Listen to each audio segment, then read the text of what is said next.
Hello. I don't know how the audio sounds right now. Desktop audio seems okay. I went with Dom and figured out how to put an equalizer on here. So I don't know if it sounds bad or not. Let me just check. Equalizer on here. So I don't know if it sounds bad or not. Yeah, it sounds okay. Alright, well, I'm just going to be playing some Wind Waker as long as I want.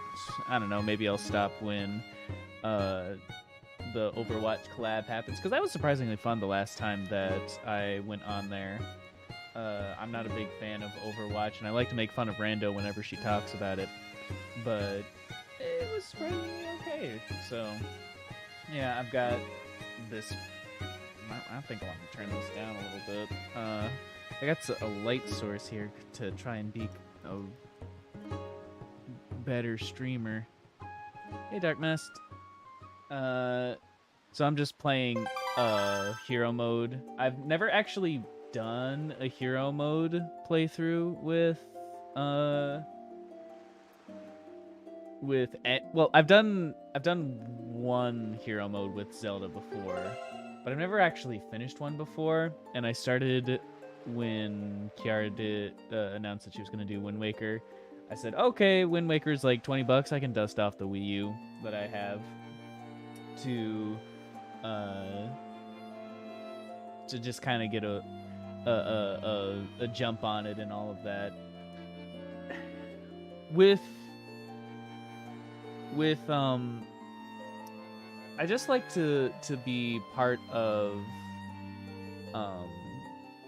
when I do backseat, but I like to actually know what's going on, so I like to play a little bit ahead of her, just to have some sort of semblance. I might still be wrong in the heat of the moment, when I just panic. I'm like, oh wait, I know this. That's sort of, kind of, a little bit. I don't know. But hero mode is, I think it's different in each one, but generally, for hero mode, let me just. Yeah, SDY. I think it tells you, yeah. In hero mode, you take double damage and won't be given any recovery hearts at any point. So, not only are you taking damage, you have absolutely no way of recovering it unless you have potions or fairies. I knew about the double damage. I forgot about the fact that you don't get hearts. And despite that, I totally lived through the entirety of Dragon Roost Island already first try. Please believe me. But other than that, it hasn't been that particularly punishing. Like, I've been doing hero mode for A Link Between Worlds, the 3DS one, and I've been getting my ass handed to me in that game, because I think in that particular game, the enemies have been dealing, like, at the very beginning when you have... Do you have 3 hearts? I can't remember. I just remember getting 2-tapped every single time by everything.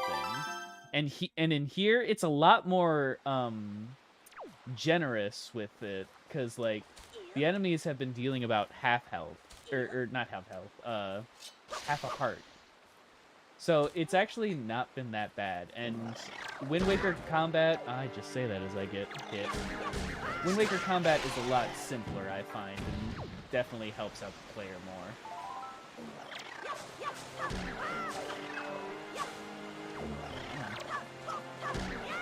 Because the ability to...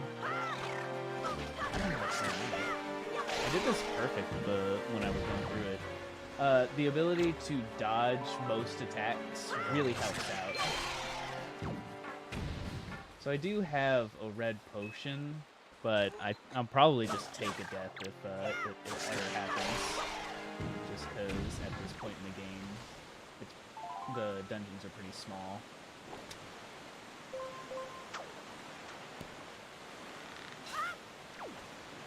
Now when it comes to... Oh, nice. I did that completely unintentionally. When it comes to Wind Waker itself, like, I'm not gonna lie, I don't actually have that much of an opinion on Wind Waker. My memories of the game, I didn't play it when it first came out. I played it when, like, maybe like 6 years after the fact. That's still super easy. I think it was my uncle who gave it to me, and he, forgotten. My uncle gave it to me, when I was a teenager, and honestly, the memory that I remember most is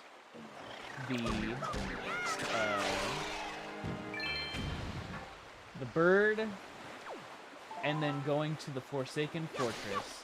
And 4 stealth segments are like the worst. And Forsaken Fortress is basically the first major thing that you do in the game. So the worst part about it is that not only is it a 4 stealth segment, but it's a 4 stealth segment that usually most of the games, they punish you by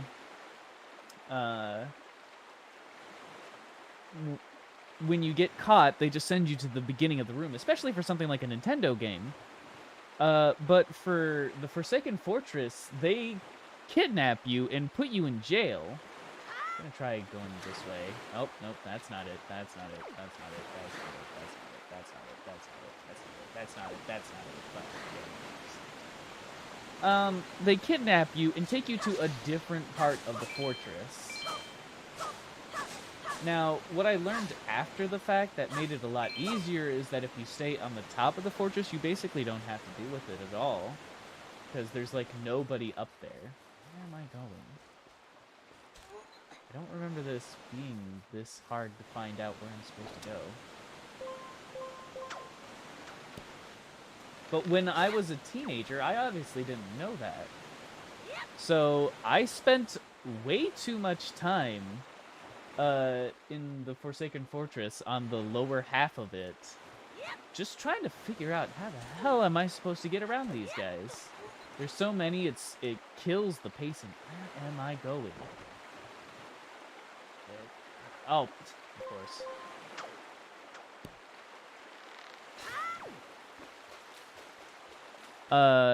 It absolutely killed the pacing, and I stopped playing it pretty much immediately after I started.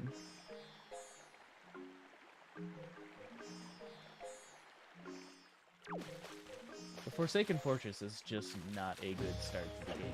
And the thing is, I don't really remember that much outside of it. Like, it looks nice, especially with the HD remaster. But I've completed it once, and I cannot tell you pretty much a good majority of what happens in the game. And I feel like that's not a good thing. Like, I feel like I can pull more out of, like, Ocarina of Time, or Majora's Mask, or Link to the Past, more than I can this game, other than its really nice look. So what does that say about the game itself? I remember the Forsaken Fortress. I remember, like, how the combat worked. The vibration of the controller when you were allowed to, like, dodge something was pretty good. I remember Medley.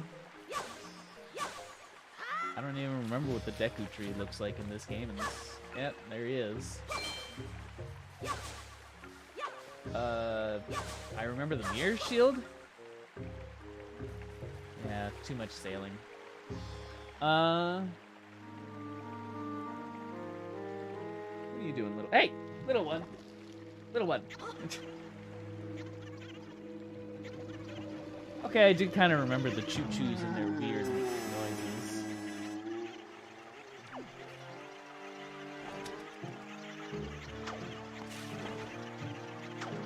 Yeah, I'll get you. I'll get you. Maybe? Something that I gotta grab. Slingshot or something. What's up?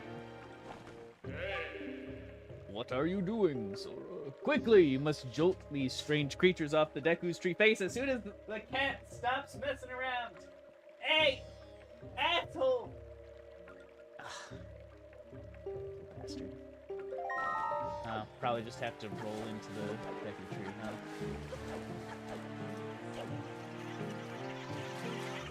Yep, okay. And that's a lot of them.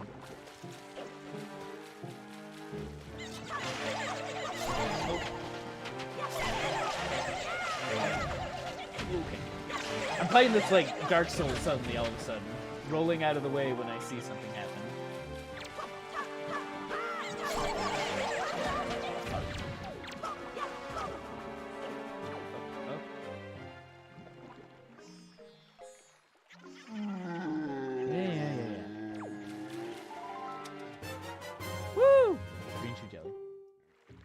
Now, I never really did crafting or anything like that, but I feel like it might be a good thing to do in this game.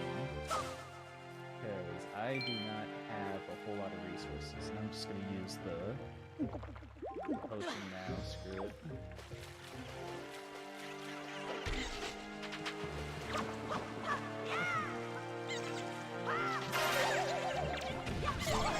Okay.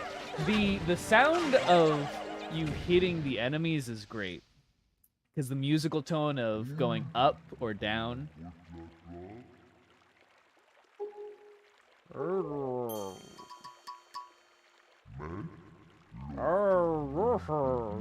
Imagine like a Minecraft villager just like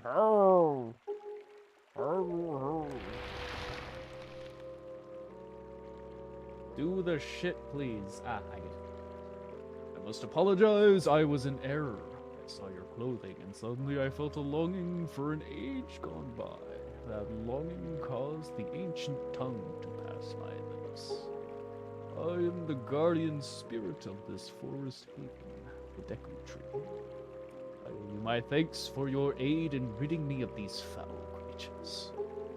Tell me, was it not the King of Red Lions, the boat who speaks, who led you to this place?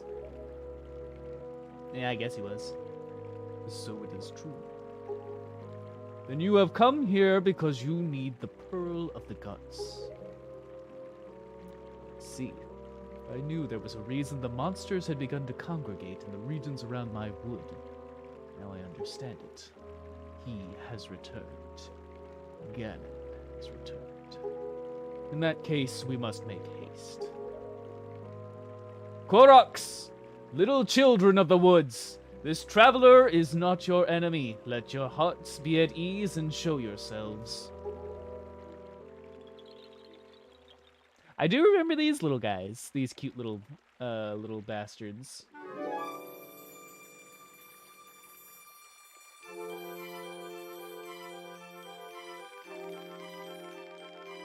What do you call yourself?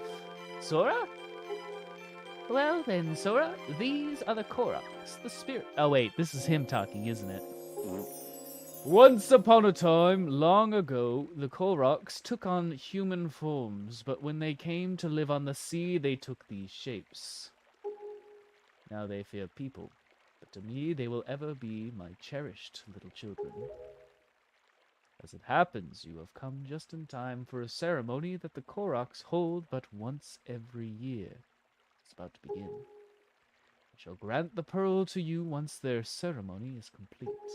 I must apologize for the brief delay, but if the ceremony is not completed soon, an ill fate could befall us. So, let it begin. Are you ready, my children?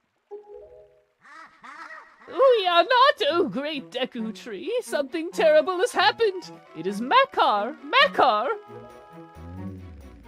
What is the matter, Linda? You and Makar are always late.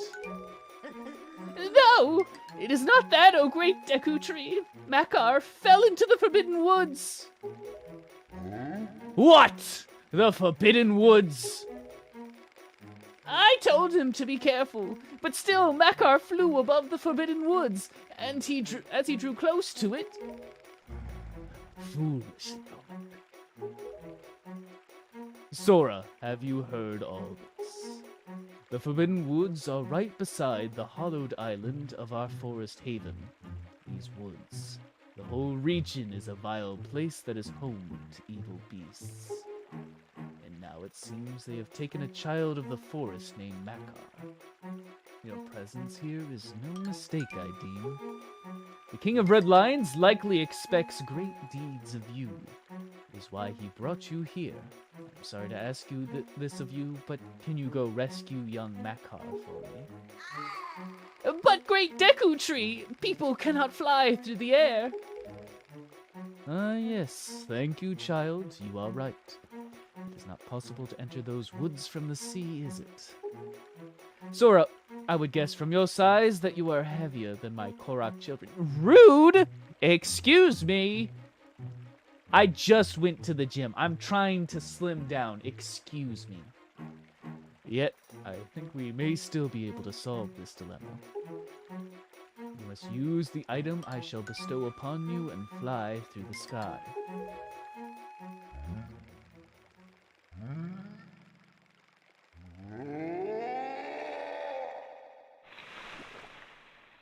Woo! A leaf.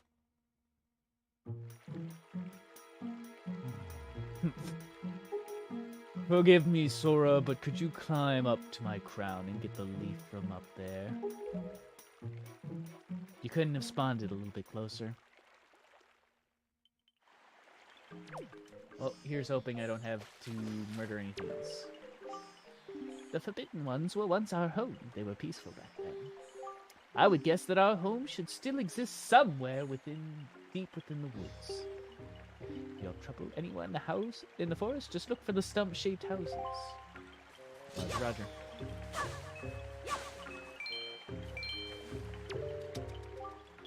Do you know about this flower? It's called a baba bud. You can stand in front of it and tilt the left stick to jump into it. Baba buds have this peculiar habit of shooting you up into the air after you jump into them, so you can use them to jump up to hard-to-reach places. I just remember this from Majora's Mask. Oh shit.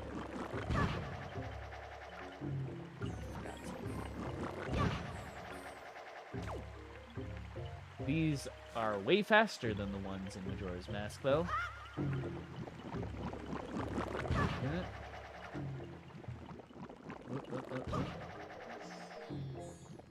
Oh, fuck. There we go. Oh, that's not it. Oh, good. I take damage.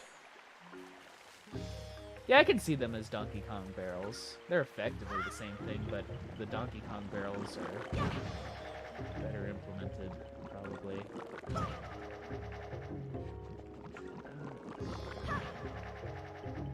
And then forward. Yep. Wow, you're quite good at that, Mr. Knight. Just keep doing that until you get all the way to the top. If you shoot out facing the wrong direction, don't panic. If you don't tilt the left stick in any direction, you'll land safely back in the Baba Bud. Let's just destroy all of the thought that we had that this is...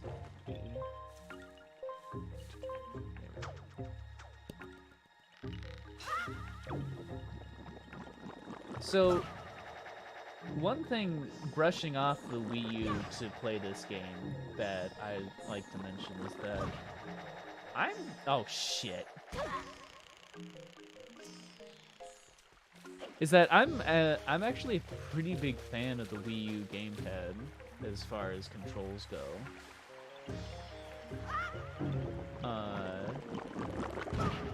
Like honestly, the Wii U is a perfectly functioning console that unfortunately had the Wii U name tied to it.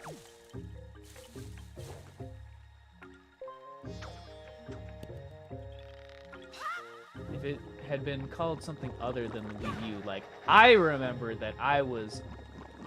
I'm just gonna not it. I remember being absolutely confused that it was actually something completely different. Not not just an extension of the Wii somehow. So if I'm fairly, like, I feel like I have my finger on the pulse of games. If I can't figure that out, how is the casual grandma supposed to figure out that this is a completely new thing when it first came out?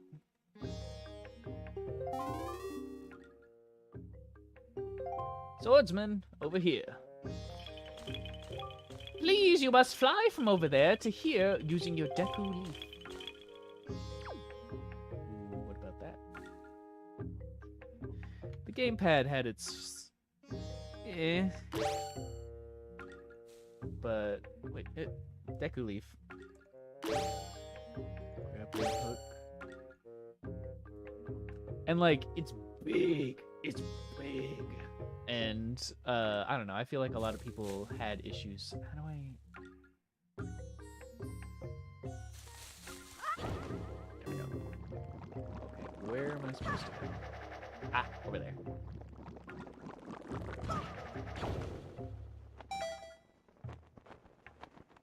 Nice. One of the most common complaints that I see about, like, controllers in general is that it's too small because people have, I guess, mammoth hands. And I don't know. I thought people would be way more down for the gamepad because it is big. Was the metal slug. Uh-oh, big! That sort of thing. What are you doing? Hmm? How dare you speak to me in that tone?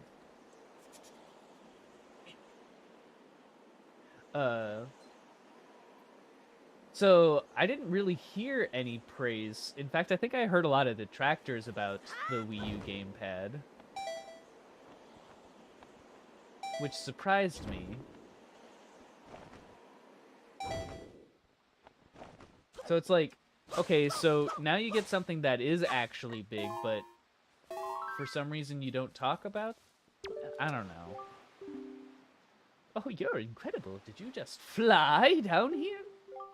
That's the coolest thing ever! Hey, if you can fly, do you think maybe you can hit that switch over there? Huh? Can you? Huh? You can't see it. It's just over there, up toward the top of the Forest Haven. Don't you have a telescope? I mean, who doesn't in this day and age? Okay, fine. Oh yeah, I've seen the monster that is the Xbox OG controller. I never had one when I was... The switch is at the top, way up top. There. Is it that one? Right in that little nook, yeah. What am I supposed to do with it?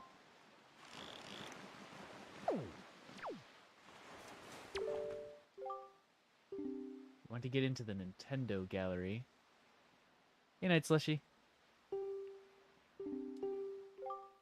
The Switch Pro controller is really, really good, though. Like, I will not deny that. I got that right here.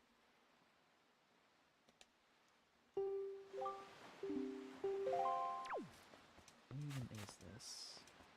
This is... Ah, okay.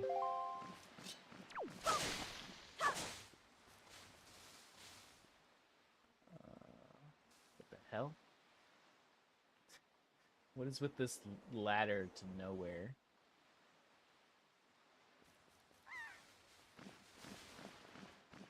Alright, well, whatever. I think I... Oh, fuck!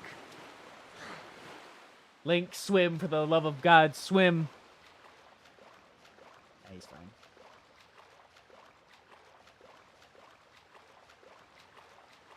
And we're good. Unfortunately, that means I have to make my way all the way the fuck back up. Ah, shit. And the... Oh, fuck. Except for this one, I have to fight this one. And... This is also where I got the start of my love for gyro controls. Like, I am a pretty staunch console person. I do play on PC more often these days, but I always got my start with consoles. Oh shit! No. All right. I always got my start with consoles. Oh, this is fucked. All right. I started with the SNES. Hey, Jet. I started with the SNES back in the day. Though technically my first one was when I went to California to visit relatives, and my mom and dad made the poor decision of getting me a Game Boy to keep me occupied when I was little. Oh boy, did they fuck up then, because that was the beginning of a long, slippery slope, and they gave me Pokemon. I recall that I wasn't old enough at the time to really comprehend the game, and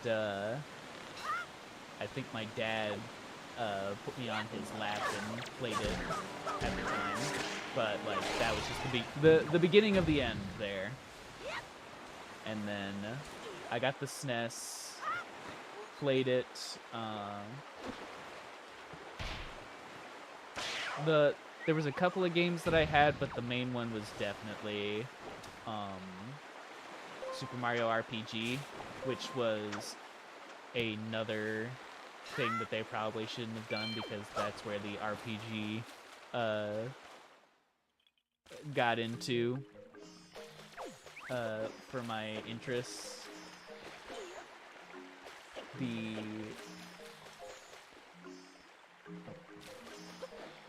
And then from there, the Nintendo 64, where there was a lot more games that I remember, mainly Pokemon Stadium,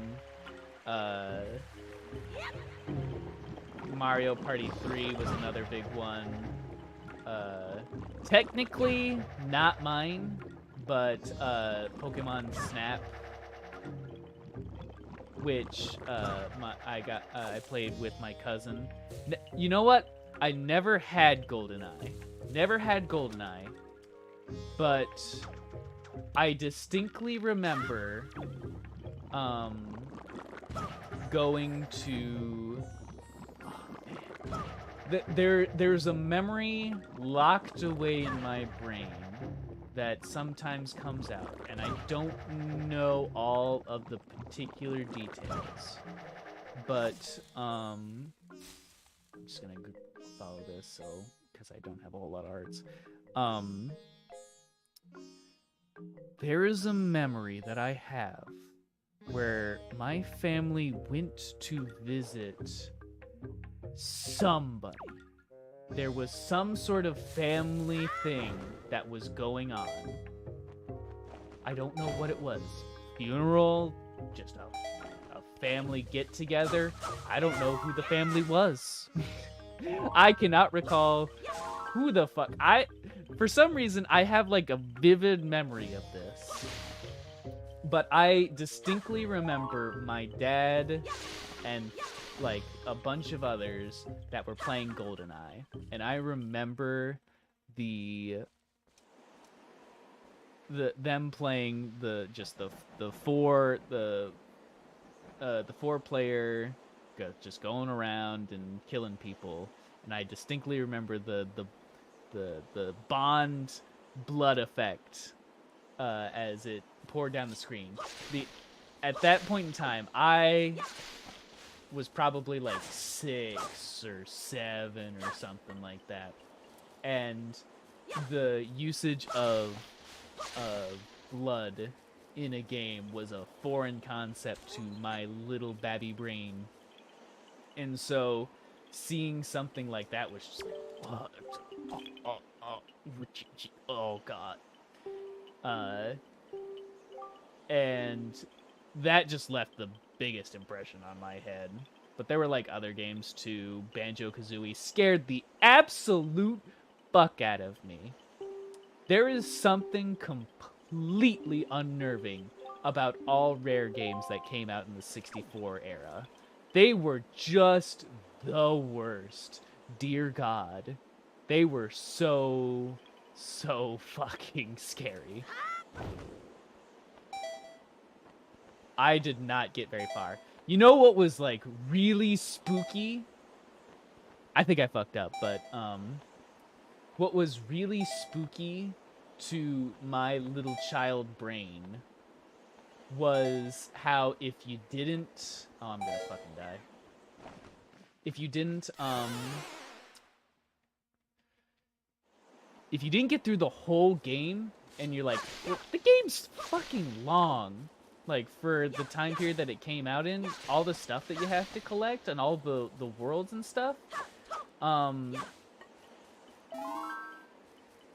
gonna leave and come back, because I don't have enough magic for this.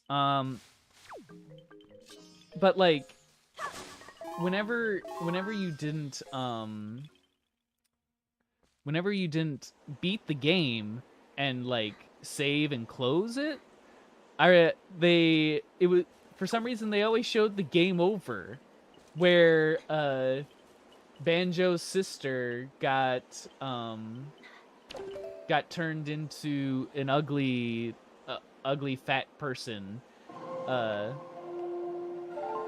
that got all of their beauty sucked out and given to Gruntilda. And I distinctly remember how Tootie, I think her name was, she's like, Banjo, I need to have a word with you, and being like super fucking scary, and like, what the fuck? What? That, huh? For kid, like, that was a kid game, and that just scared the ever-living fuck out of me. And that, like, all of the enemies in the game that kept coming back and just being unnerving as fuck. Like, I remember in Donkey Kong 64, the bees in Donkey Kong 64, the buzzing was absolutely fucking traumatic. I still remember that to this day, and those bastard bees. Right.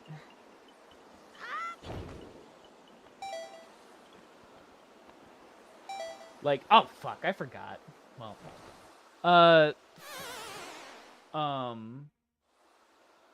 I never even played Conquer, and that shit's the... Whoa.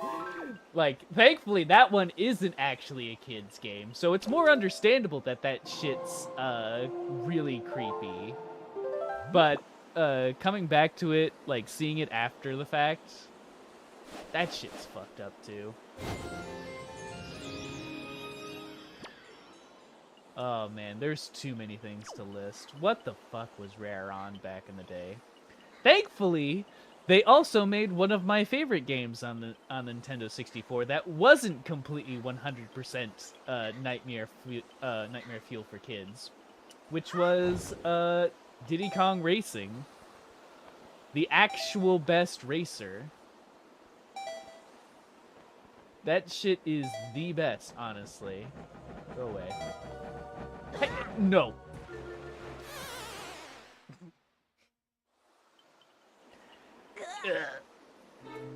Alright. I could fucking listen to the OST of Diddy Kong Racing for the rest of my life. Honestly. Sure, I'll save.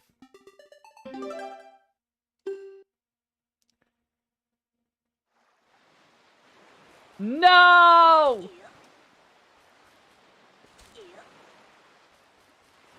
But yeah, so I went from the Nintendo 64, then the other the next major console that grabbed me was the PlayStation 2. Like, I still had a GameCube, so I still had this and all of that. but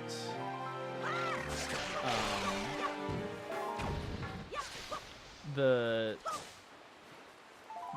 other memory that I have is wet. Like, there's only one thing that it could possibly be, and that was I went to. You just said it. You just said it, Slushy. I got a look at Kingdom Hearts. My cousin brought it to our family cabin, and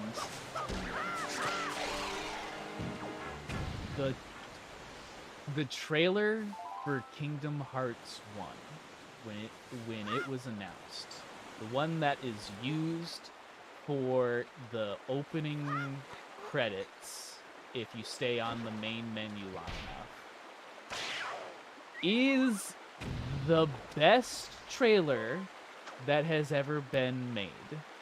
I'm gonna say that right now. The instrumental version of Simple and Clean, with just the montage of everything that happens in the game, and like the yellow quotes with to just a straight black background, they're kind of overdone these, I would say, in these days, but the quotes that were in the Kingdom Hearts 1 announcement trailer are absolutely fantastic and just give the right amount of tease to this weird creation of Final Fantasy and Disney that is just absolutely phenomenal.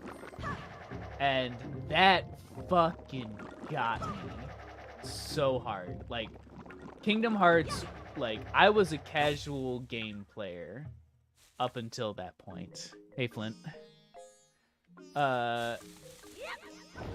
Kingdom Hearts was the absolute start of it all. Like, I played Pokemon, I was like, Pokemon's fun. Super Mario RPG is fun. Which Super Mario RPG, let me briefly say,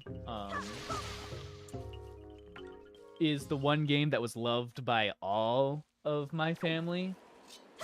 Like, we all have a memory of that game, because my mom isn't a very big game player, but even she, like, she fucking loves the battle theme of Super Mario RPG. Just the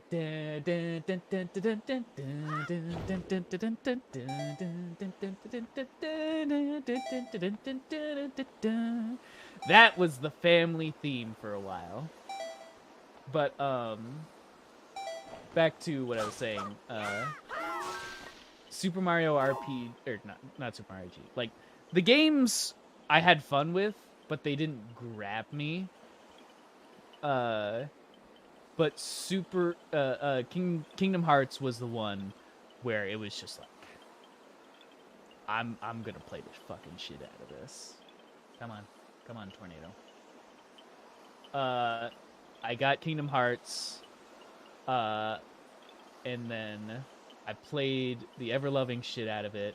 I got fucking eviscerated. Like, I was already scared by it. Oh, shit. Like, I already talked about being scared by games and shit that happened in Banjo-Kazooie and stuff like that. But I do have to give a little bit of context for this, but the room that I was in had a very, very small CRT TV when I was little. and I didn't know about the brightness setting on the CRT. So the fun thing about that is that on the CRT monitor that I had, when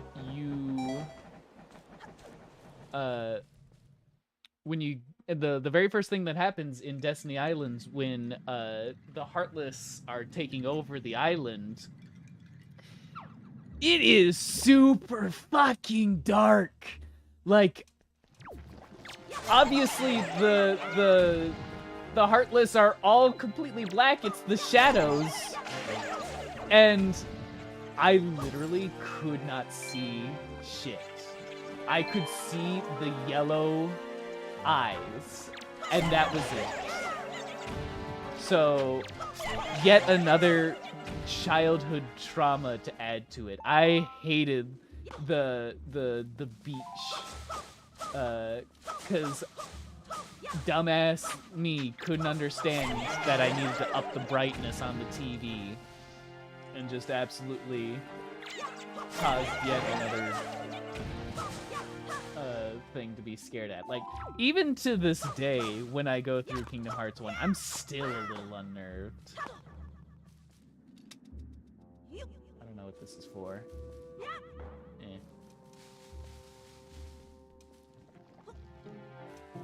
Try throwing it. Nope. The cave, yeah, the cave. I remember just scraping my face against the wall because I couldn't see shit. And I'm like, I think I'm going towards him. I don't know. Ansem, can you please just get me out of here?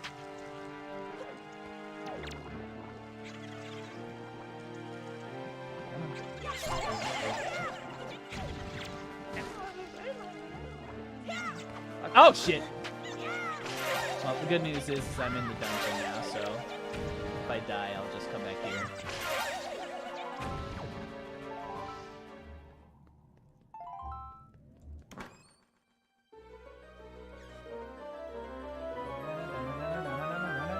It's a map.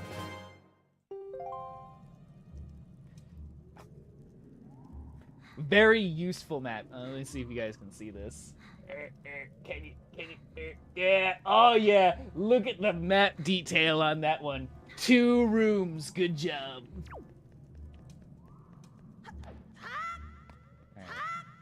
Alright. Hello.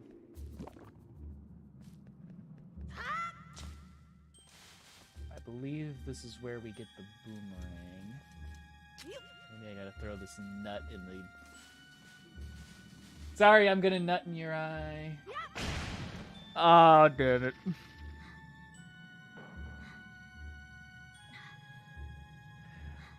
So, Dark Mast, there's the thing, is I did a lot of grinding on Destiny Islands as well. The trick is not Titus, Titus, whatever. Titus, Titus, or Waka. You need to beat the shit out of Selphie. Because with Selphie, she is programmed to when you're a certain distance away from her, to do this jump move where she like tries to hit you with her jump rope, and that hits for 2 every single time. So you get, if you block it, you get 1 tech experience. Yeah, the one that bonks her on the head. You get 1 for when it deflects, and then the other when it bonks her on the head. And then I don't know where to go. I actually don't know where to go. Hold on. Because those tentacles are gonna screw me over.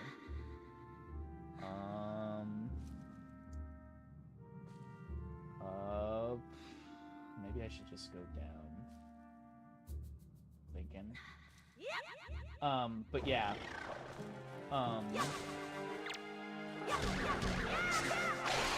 So what you do is that you go far away, you just bonker with the with deflecting her jump rope attack, and then you run away and you just repeat. Like, she's stuck in a pattern. I'm just gonna die. I don't care about that. Also, yes, Flint, I'm totally say-so, of course. Slushy can attest to that, right, Slushy? I'm say-so. KFP chord totally shows that, I'm sure. But that is easily the best way to get tech experience that early in the game. I would probably like grind to like level 8 or so. Yeah, Slushy's got me back totally. I would grind to like level 8 or so because I just like scan as an ability.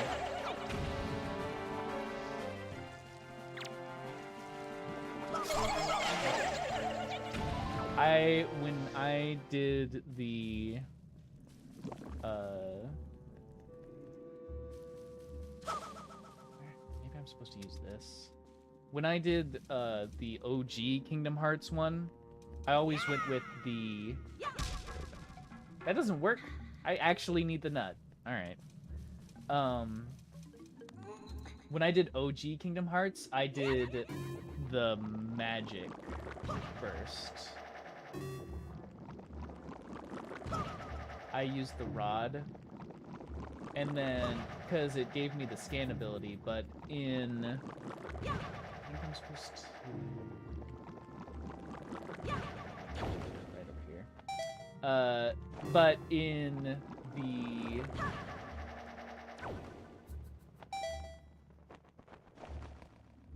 in the updated version...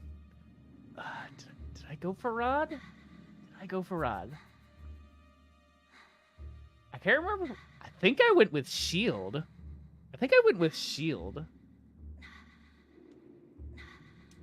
I might have gone for shield in the final mix version. I honestly can't remember. But I know that, like, with the harder versions of if you're trying to do super... If you're trying to do, hello. You want to use the rod and give up the shield, because at the point that you are in, like, when you're playing the, like, critical mode and stuff like that, when you're dying in 2 hits anyway, giving up the shield is better, and having magic is way better. Because... especially in Final Mix, they have the, like, they didn't have critical mode originally, so it's actually kind of unbalanced in that, if you want to do a level 1 run of that game, the damage, it's really hard to explain, but essentially the damage of the 3rd hit is stored. So you do 2 regular attacks, and then you actually don't do the 3rd attack. It gets stored into whatever you're doing. So the trick is to actually just say fuck it and use magic when you have the attack stored up. Ow. And suddenly the magic that you're doing is, like, extremely super powered. Okay, seriously, where the fuck are the nuts? I haven't seen anything. How am I supposed to do this? That's how level 1 runs are supposed to be done. I would highly recommend seeing an AGDQ or SGDQ run of Kingdom Hearts with a level 1 critical mode speed run, because it goes into more deep depth about it.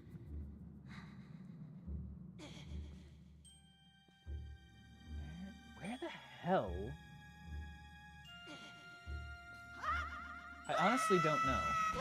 Oh, I tried to... I tried to put out the leaf.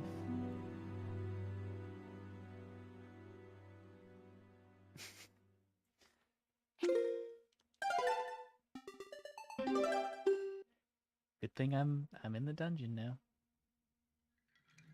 Perfect. This is an excuse to farm more of the green tissue juice. Did you know that streamers are bad at games because they have to talk and do things at the same time? It's a thing.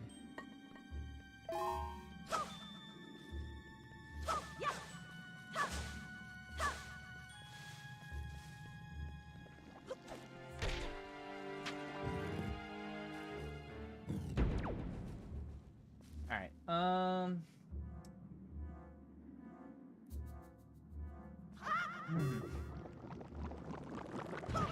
don't know where the hell the nut is.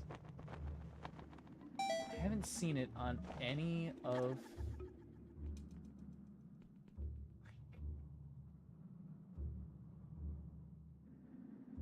I figured it was high up, but now I don't know.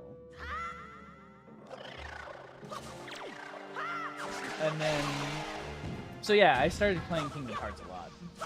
I think I've probably done 20 to 30 playthroughs over the course of 20 years.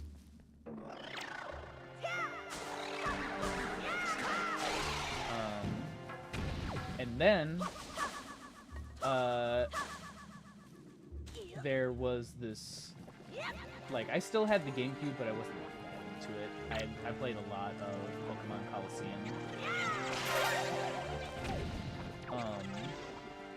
But when I was, I want to say like 8, 7, somewhere around that age, I actually had a babysitter for my parents were out. And they, usually they got me a family friend's daughter to babysit the both me and my sister. She was awesome. We liked her a lot. But there was one time when, oh,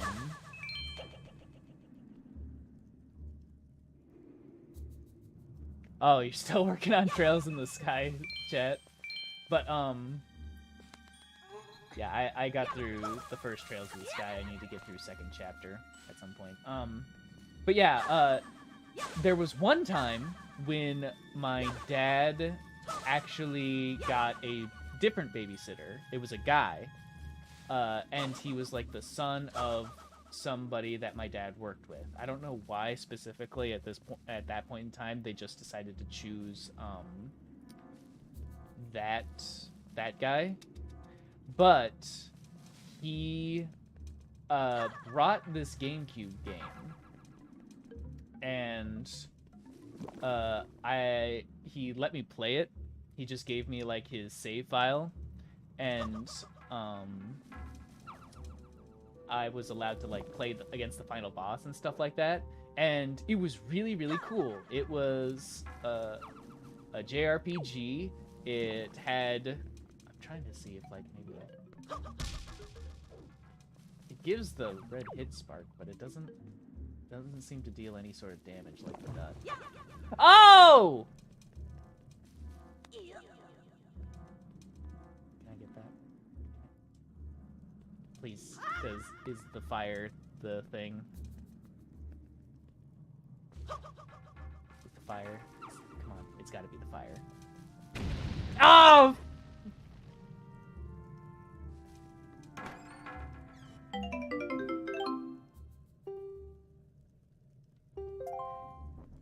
Anyway, the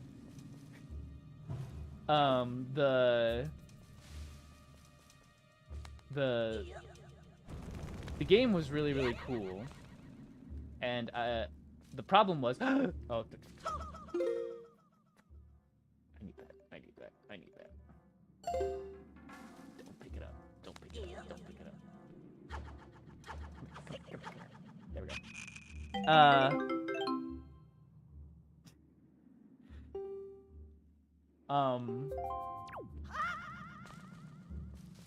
But it was a JRPG, and the... Where did the stick go? There it is.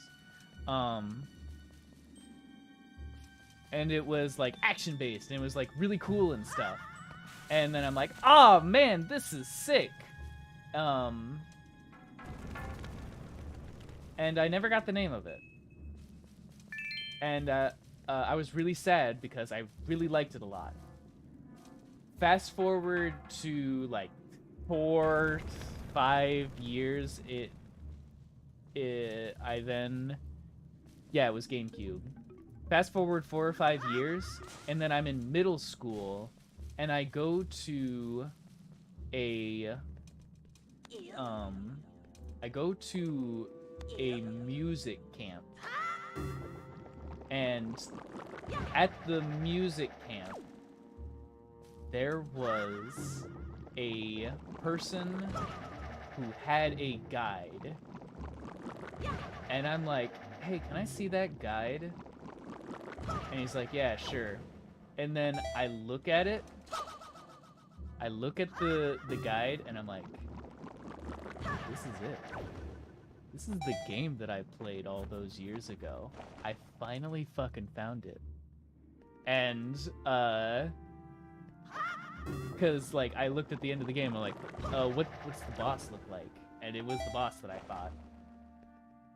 And that game was Tales of fucking Symphonia. As soon as I got home from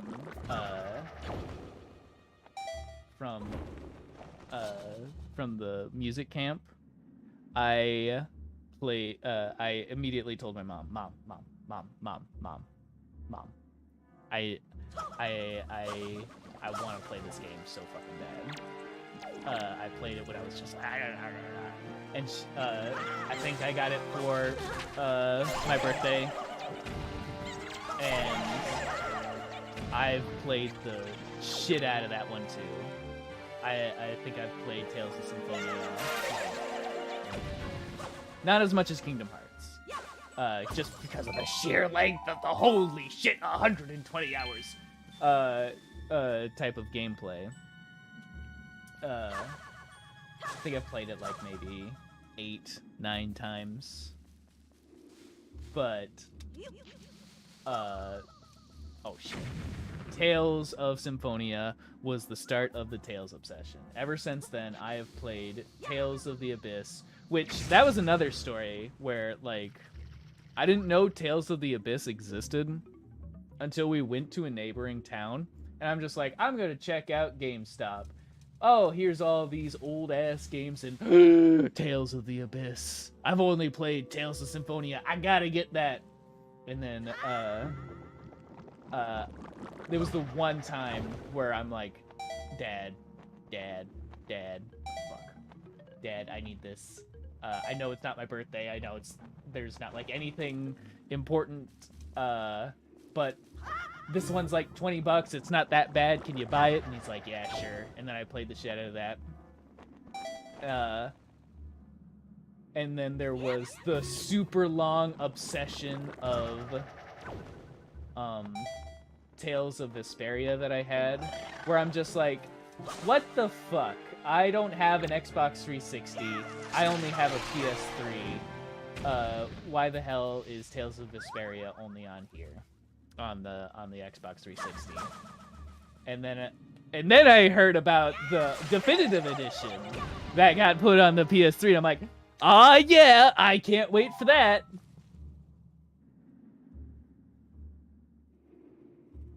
Any day now. And then fucking 10 years later. Tales of Grace's F.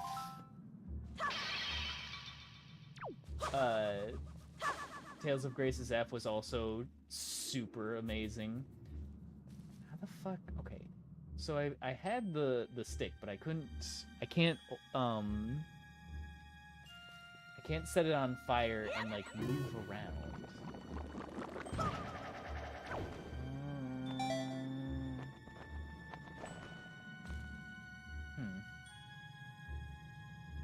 But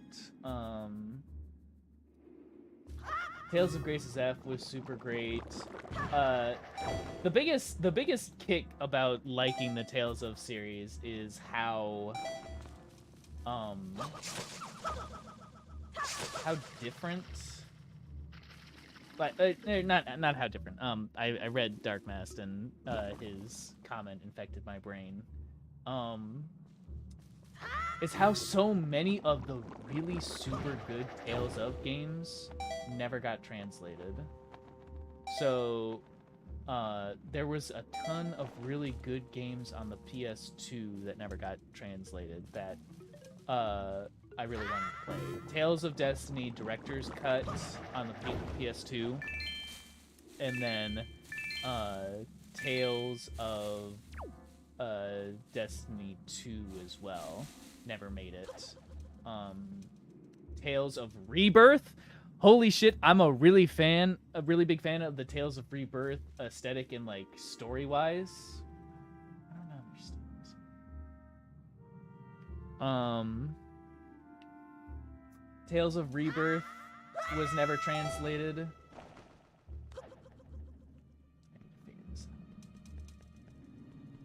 So I got...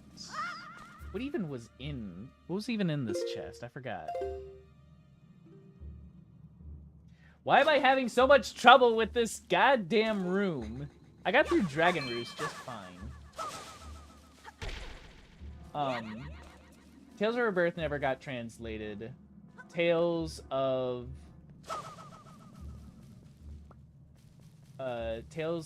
Radiant... No, not Radiant Mythology. Tales of the World 2 and 3 never got translated. Nakiri Dungeon, which is a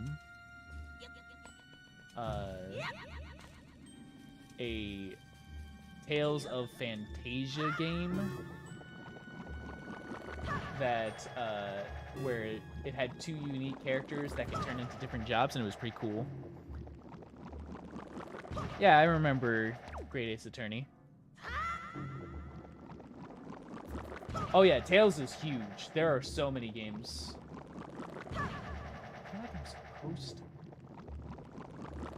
Definitely can't make it over there.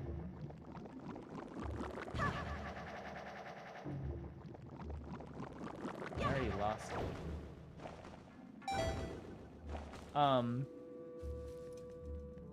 Slushy, just help me out, man. I'm done being lost in this room.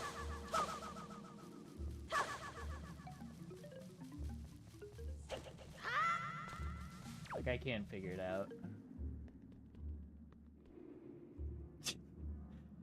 Hey, I don't mind. I just looked this shit up on the internet anyway. Throw the fire stick up.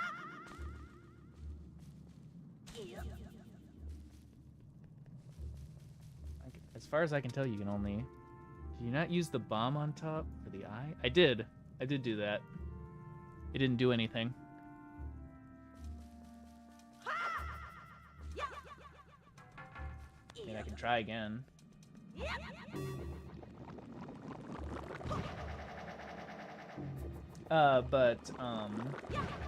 Tales of Hearts was another one that never got translated up until the PS Vita. Tales of Innocence never got translated, even though that also had one on the Vita. Though that did get a fan translation pretty early.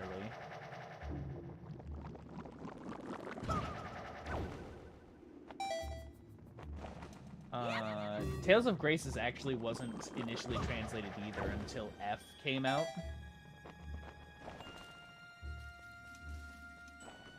Oh yeah, who would buy a Vita for one game?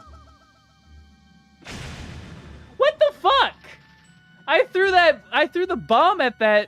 I so many goddamn times. Why the fuck did it suddenly work? All right. I did throw the bomb at the eye. I swear.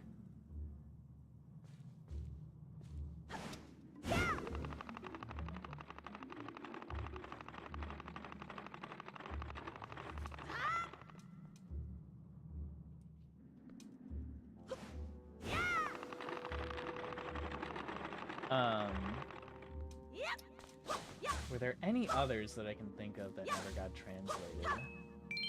There was like the Tales of Fantasia PSP War of the Lions. You know, I've tried so many times to get into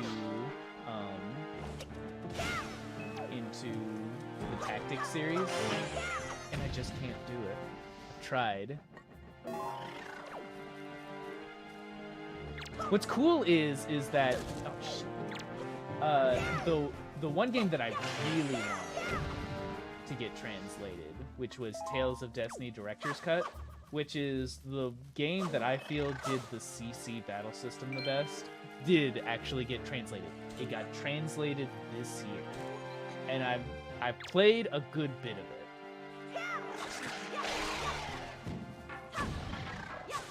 And so I would highly recommend, like, if you know how to do emulation, get PCSX2 and get the ROM translated. Oh, fuck. What are my thoughts on Arise? So, I have to profusely apologize to Kiara on that. I don't like Zaria. It's the one Tales game I really don't like. I've tried. I have tried. And the gameplay is just awful. And like, this is a problem that kind of has been infecting the Tales series for a while, with Zestiria into Berseria, is the way that those games are played.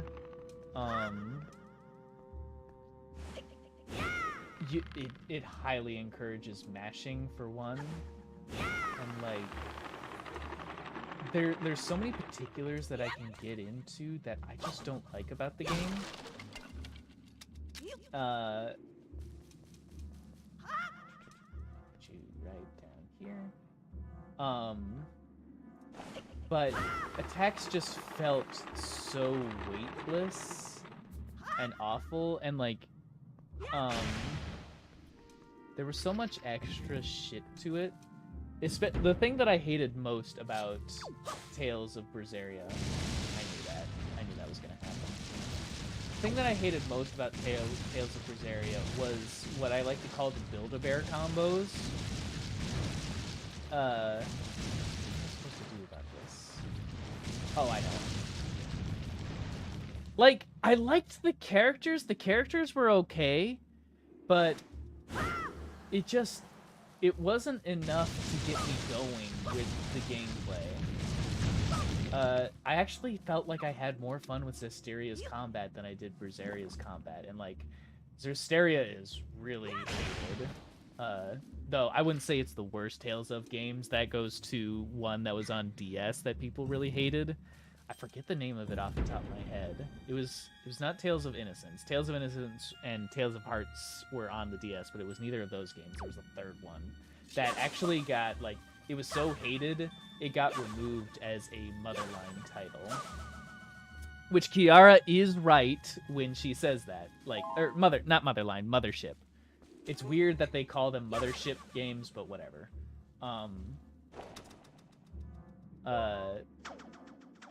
When Arise came out, it is still not what I want, in a Tales of game. Yeah, I don't know why it's Mothership and not Flagship.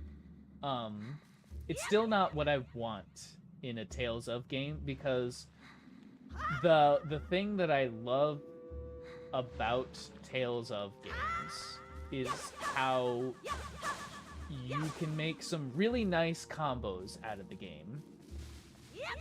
This feels like a trap. Huh, it isn't. And the problem is that you can do that with the basic enemies, but you can't really do that with the bosses. The bosses are, you can't stagger them, and you can't keep them into a combo. But the difference is that I feel like they did a lot better job in Tales of Arise of building the combat around both the staggerable enemies and the non-staggerable enemies. Nice. Sweet, I have a checkpoint for when I die. It's still not perfect. I still much prefer it when the bosses are staggerable. But I like what Tales of Arise did, because, like, the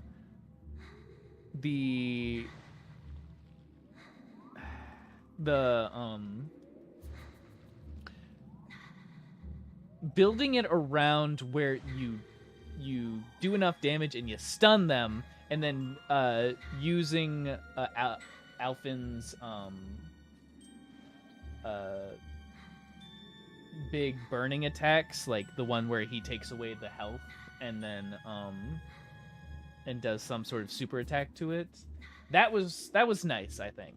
That was an interesting way. The burning sword, thank you. But I still prefer to actually combo the enemies. Okay, what am I supposed to do? I think maybe... No? I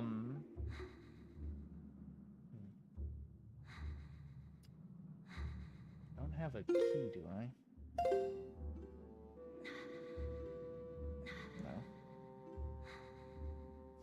No. And like the actual combo tree, I'm not like I could take or leave. Oh, I see. I could take or leave the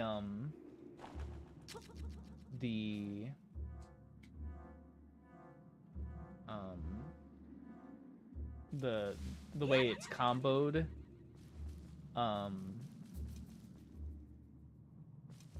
But the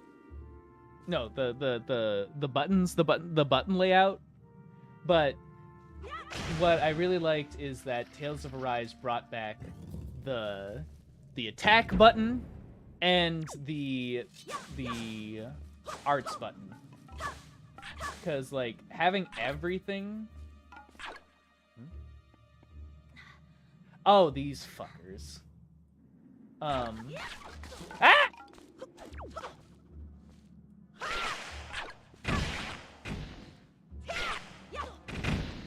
But Tales of Berseria having everything be an art button was not great. It made the attacks feel a lot less special. So going back to arts and attack was just so much better. The actual stuff like Demon Fang and what was the one that I really liked? It's one that Victory Spear. That is a move that in all of the Tales games that it is in has not been particularly one of my favorites. But the aerial combat of Tales of Arise is very, very fucking tight. Which is weird because in the demo, you could not aerial dodge. And so it really discouraged being able to do that. Which I feel like if I was part of the promotional team when it came to figuring out how to best market the demo, I would have put aerial dodge in, because that is a crucial part of the gameplay in there. Because being able to dodge at both on ground and in the air with how bosses attack, so fucking necessary. And it keeps the gameplay tighter than when you don't have it. Like, that was the thing that I immediately picked up as soon as I could. The characters, pretty decent. I'm just going to assume most of us know, like, everything that happens in the game. So I'll say that, Alphen and Shion marrying is marrying and a canonical kiss at the end of the game. That is something that has literally not been done in the Tales of game ever. Like, there's always been romantic teasing in all of the games, but there's never been a confirmed, like, romantic interest outside of Tales of Destiny 2, you obviously see the kids of the characters of Tales of Destiny. But even then, I feel like, from what I recall, it was still kind of murky about who was marrying who. Alright. So that was really cool. Where am I going?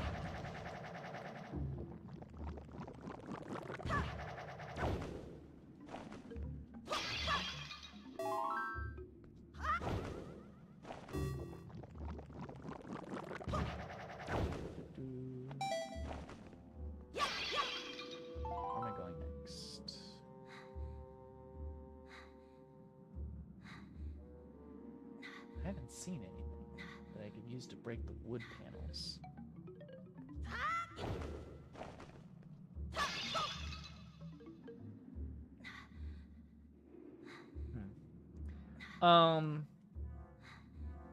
Let's see, what else did I have? Something that the Tales of games that have been doing really well is encouraging the use of all of the characters. I'm gonna turn on the light. Back in a second. Have fun with Link panting.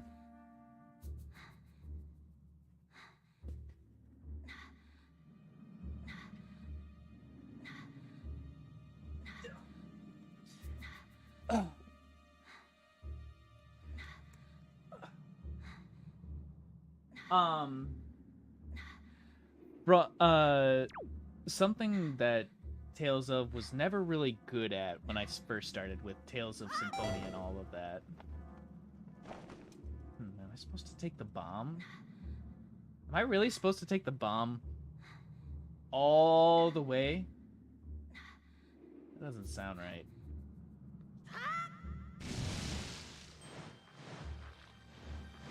The bomb blows up so quickly, though.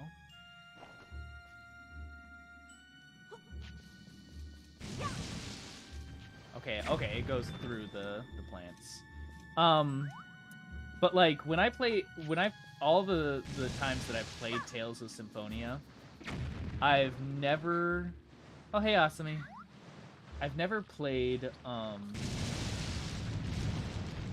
Genus, never played Rain.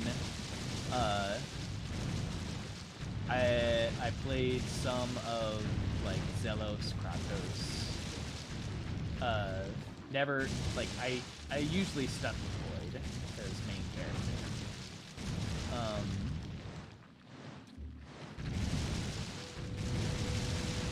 And then it was the same for, like, Tales of the Abyss. I never played Tyr. I never played, I think Tyr was, like, the main person I didn't really use. I never played Jade.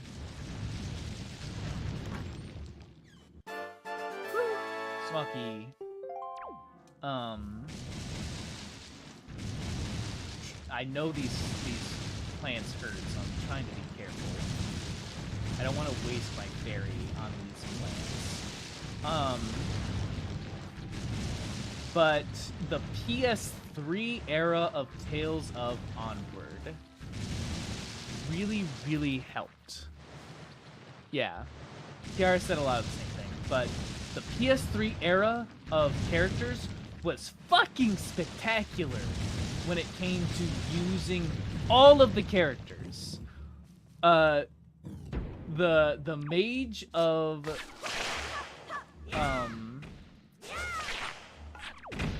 like Tales of Vesperia is the I'm tempted to say it is the best combat of the entire series. I don't know. Like, there's a lot of really good games in the Tales of Vesperia.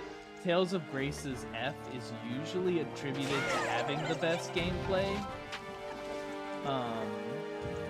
Would I agree with that? Maybe. I don't know. I haven't delved that much into Grace's F's combat. Okay. There was one thing that I wanted to mention. I mentioned about how the problem that I have with Exilia, or not the problem with Exilia, the problem that I had with Tales of Berseria and Zestiria, or Tales of Arise, was the lack of bosses not being, ow, fuck you, not having the oh, I can't be in here. I can't be in here. I thought this was something that I could... Okay. The lack of boss hit stun. Tales of Exilia has that problem as well. Especially Tales of Exilia 1. Because the problem with Tales of Exilia 1 is that their combo system is broken.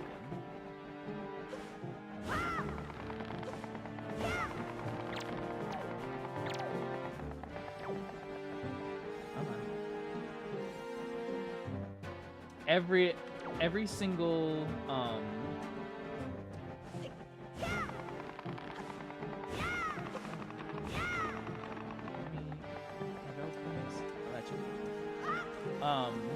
every single boss is trying to stop that. The combo system does not work. I can't believe I did that. Because on bosses, you are allowed to basically get maybe like at maximum just above 10 hits on a boss, and then they will immediately combo break. And that shit was not fun. You could combo regular enemies all this just fine, and it was a spectacular battle system. That's the kicker, is that Exilia's battle system... I keep saying this, but it's really, really good. But it's held back by not being able to combo the bosses and then having them the stupid combo break. Which led to Jude being the go-to character to use in that game because he had the backstep. In Exilia 1, you did the backstep and then he would feint and move behind. Oh, Jesus Christ. He would move behind whatever enemy he was targeting and dodge at the last second, which was a really cool mechanic, but it also made it supremely broken in Exilia 1, as he was the only one that could do that. And then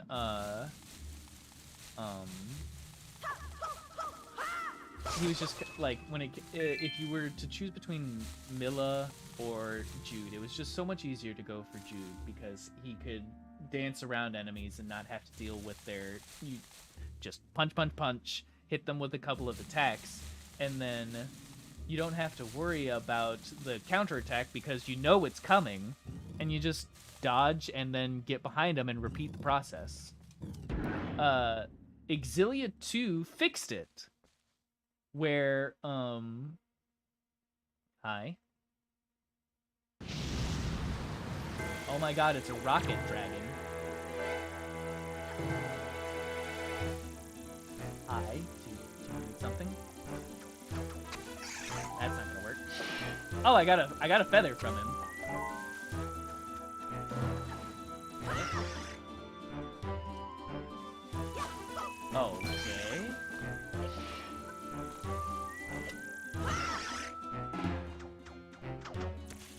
that doesn't work. I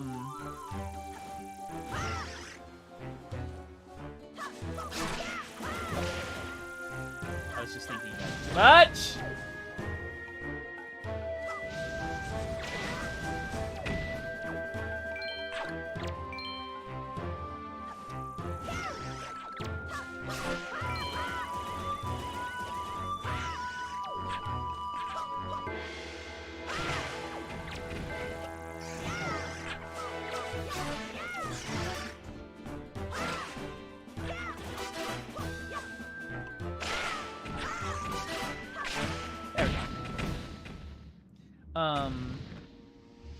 Exilia 2 fixed the problem by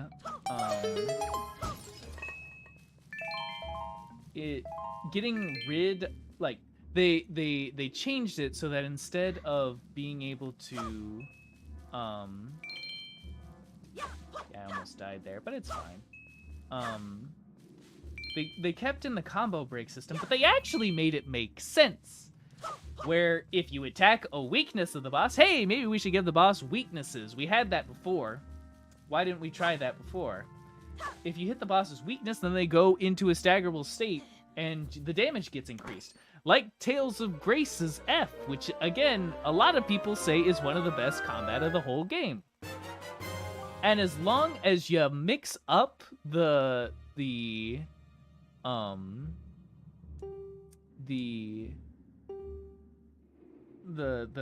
element that you're doing, so like blunt, cut, fire, water, whatever, as long as you're mixing it up, it keeps going. So it incentivizes you when you're doing a combo to keep mixing it up and do interesting combos naturally. Holy shit, what a concept. And the problem is that it's in fucking Exilia 2! You have to go through a whole game to get to where the combat is actually really fucking spectacular and put out. Ludger as a main character is the best fucking design character that has ever been put into a Tales of game. And most people are not going to play it because they have to go through Exilia 1. And the other thing that puts off people on Exilia 2 is that there's a lot of rehashed, recycled content.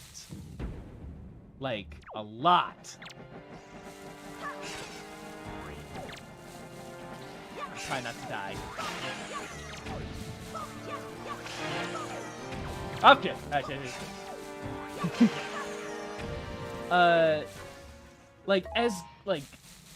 Exilia 1 is good, but the gameplay still holds it back.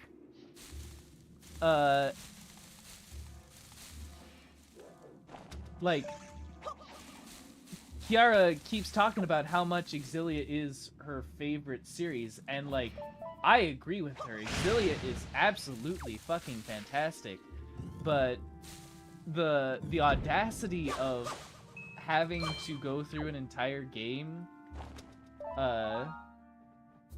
in order to be able to get where the game's combat is actually really good is just too much of a wall to get through.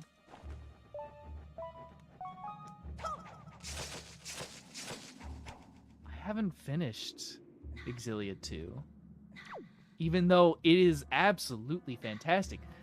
Ludger as a character goes through dual knives, a hammer, and dual pistols. So he gets 72 unique arts because each weapon has it has 8 arts. One with the button and a direction, and another 4 with the control stick. And then they're like, hey, let's add in when you press L1, you get 8 more arts, 16. And then no, it wasn't 72. Yeah, it's comparable to style switching in Devil May Cry. That's a good point.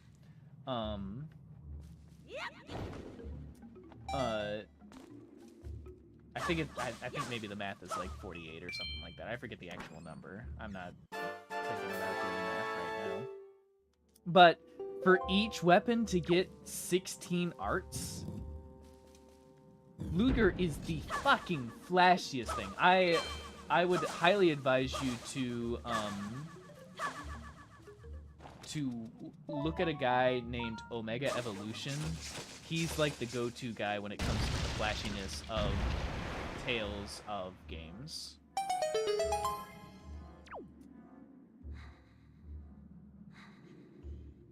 there anything I should specifically do? I don't think so. He does all arts combos, which are pretty slightly edited, but still really good. A single combo of every using every single art that the character has and incorporating it into a single combo. And his video of Ludger's all arts combo, every single art that Ludger has, even the ones that don't actually do any damage, he has a couple of healing or support ones. He incorporates it into it, and it looks absolutely fantastic. And it's backed by some really fucking good music from Tekken 5, I think it is. Which I think that particular music got used in Smash. That one was sampled when Kazuya came to Smash. I am looking for another fairy, please. I am dying.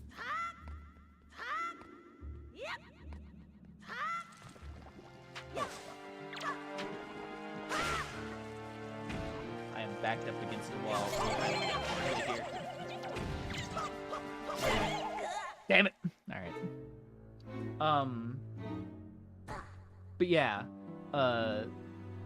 it's just the best demonstration of combat when it comes to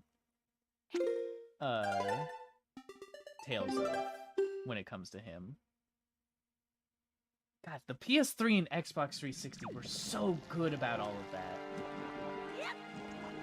Tales of Vesperia had absolutely bonkers gameplay. And that just got reflected in Tales of Graces and Tales of Exilia. And then Zestiria had to go and ruin it with the trend. Are you gonna drown? No.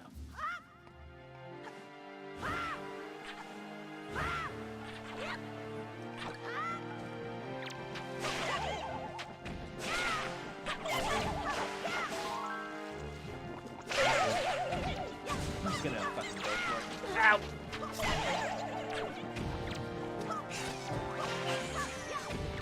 Excuse you, why are you grabbing me?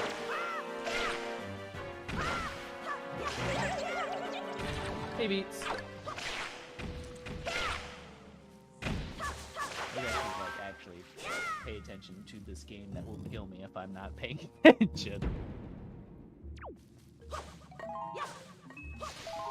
I can't believe I'm talking this much about Tales of. Whenever, if I do get selected for the meet and greet, holy shit, am I gonna be all over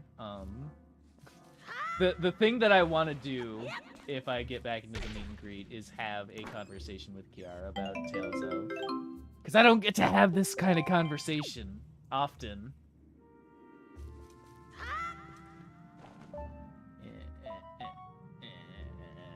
Gyro. Ah! You son of a bitch! Bastard. Although, me and her definitely have, different reasons for liking the Tales of series, I think. I'm there for, the really cool battle systems and, just the all-around, just the feel of the game. And I feel like she's kind of there because, holy shit, the characters are so cute. Which is a legitimate reason for liking the games. I do not falter for that one bit.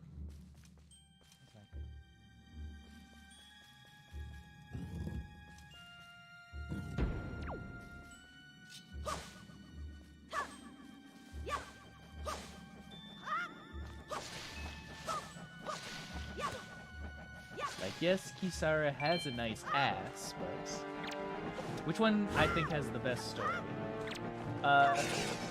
The one that I would place would be Tales of the Abyss, definitely, as the best story. Ow. The atmosphere of Tales of the Abyss is so much more different. It's hard to explain. But the one thing that is different about Tales of the Abyss that, and pretty much anybody will tell you about this, it's the first thing that is immediately noticeable. A lot of the Tales of games are very...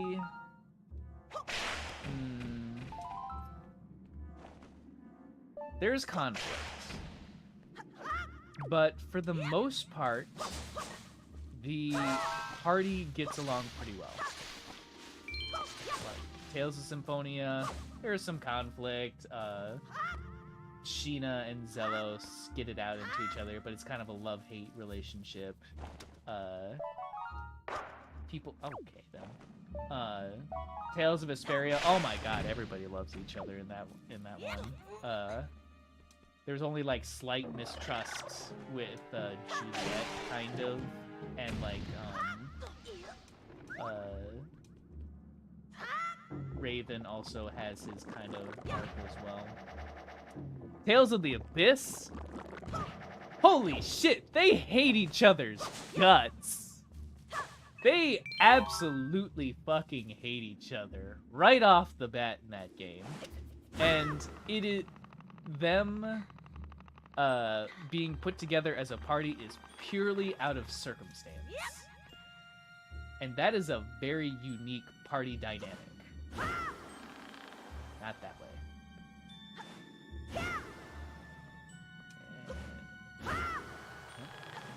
Come on. Oh, come on. The main character, Luke Fonfabra. Night. What's going on?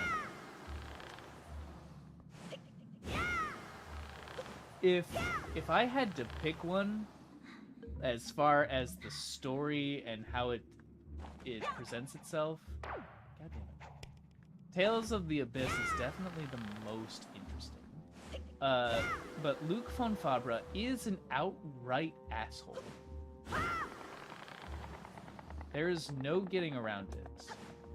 At the point of the story that you find him in, he is an entitled asshole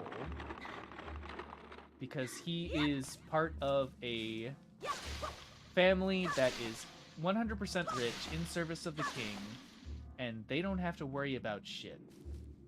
So he is rightfully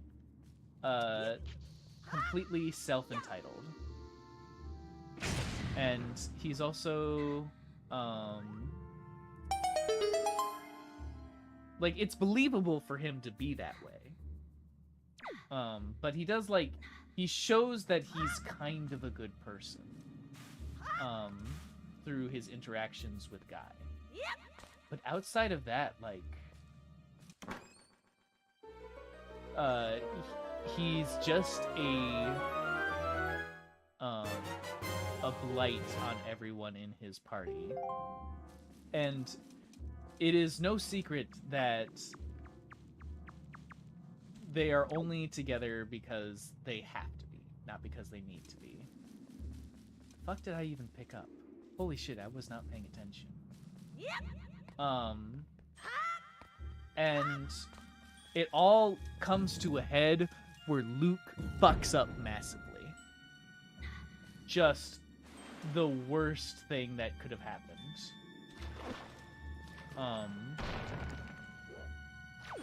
And he goes through a major change. Got a map chart. Why the fuck did I spend all that time to get a map chart?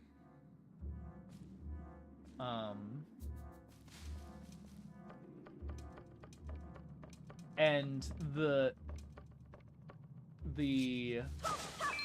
progression from people that are absolutely just butting heads constantly in like their dialogue and all of that, and to them actually cooperating and oh, I know. To them actually cooperating and being a team is super believable and super interesting. So if I had to pick one, if you're based off of the story, would be Tales of the Abyss. Problem is, it's kind of a weird one to emulate, but that's like not a major thing.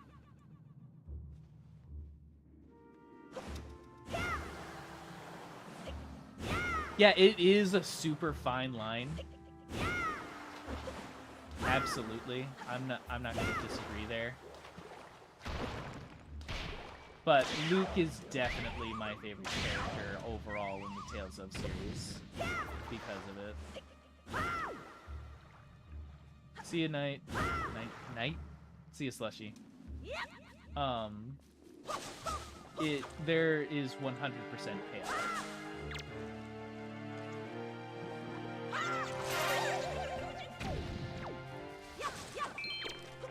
And I also I really like the gameplay too. Something that I wish had come back that never did is the Field of Phonon system, where if you do specific, he's sucking away my health usually.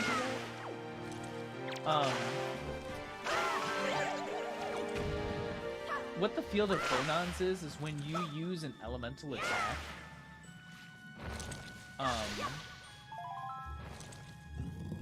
that it puts a circle onto the ground, and then if you use another elemental attack again, oh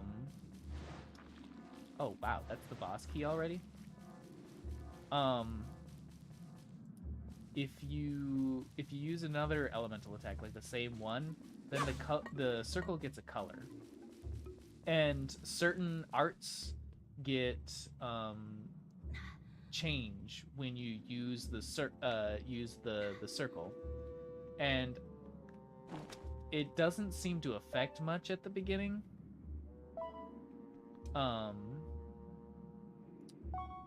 But once you get to the end game, you're using Field of Phonons. Oh shit, was there one more? There was. You're using Field of Phonons like all the time. And I feel like if they had messed around with Field of Phonons more, it would have... I need to... There we go. It would have become a really interesting feature to keep having in the game. But sadly, they like to reinvent the wheel a lot. Perfect.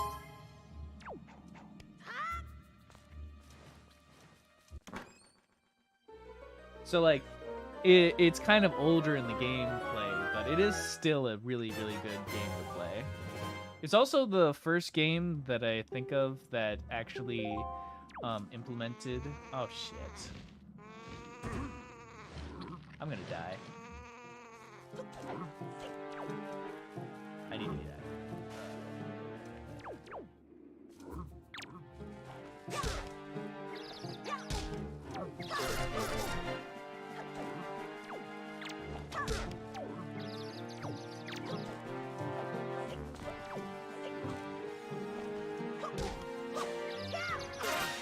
Great, that's good. Yeah, they kind of take pride in reinventing the wheel. Oh, fuck, why do I keep doing that?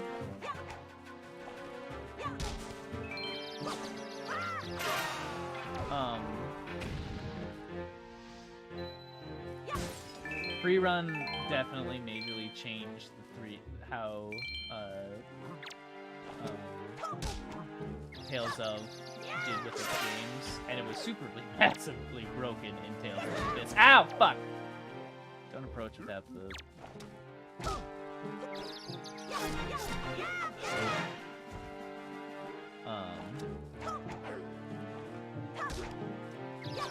So yeah, I would definitely check out Tales of this.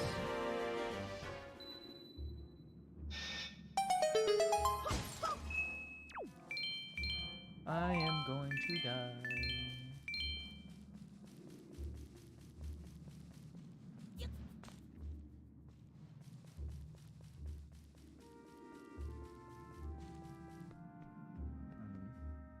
Ah, I see.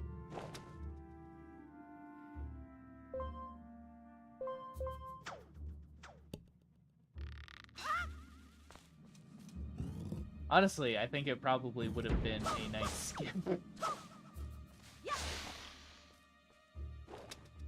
am I doing? Oh, yeah. I'm not ready yet. The gyro is a little odd. Ah! Come on, pop up.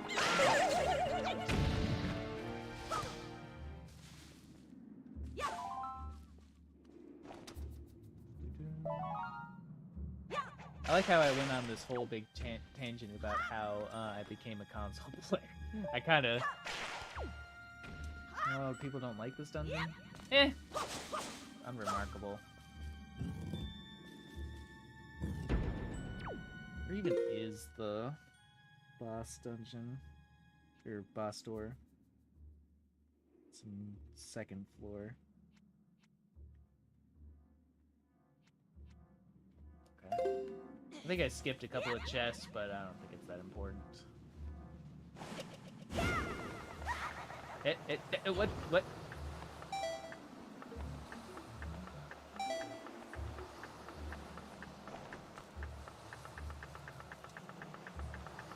Oh, it's that.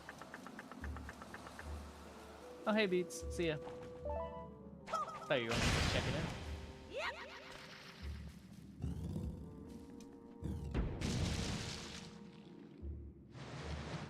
What time is it? 9:01? I'll probably just do the boss and then watch the Overwatch collab!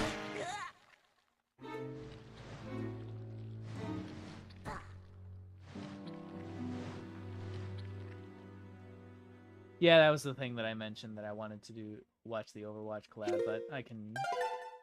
That's gonna go on for a while based off of how long the last Overwatch collab happened, so I'll just keep going for this, and I'm almost at the end of the dungeon.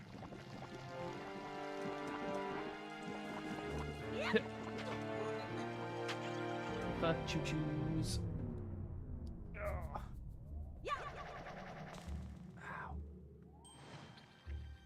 I tweeted out that I did, Oh,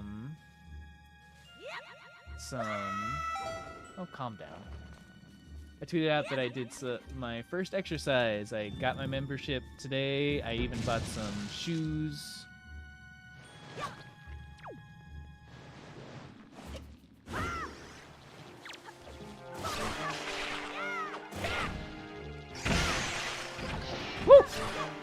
I was kind of sick.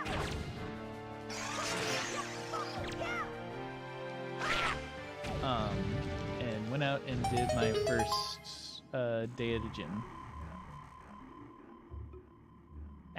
You're fine. And it was okay. I basically did the exact same thing that Kiara was doing. I did some time on the treadmill, some time on the rowing machine, and then I did some extra stuff on the bike, which I was never a big fan of exercising. Like I've been pretty active when I was little, mostly doing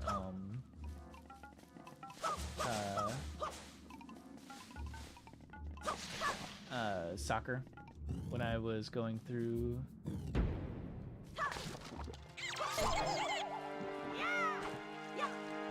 when I was growing up. But when I was in high school, like I did do some workout at the gym that they had at school. But I was just never a fan of it. I just prefer to be out there and, you know, actually... Barry, thank you. I need that. Okay. Hold on. Bottle.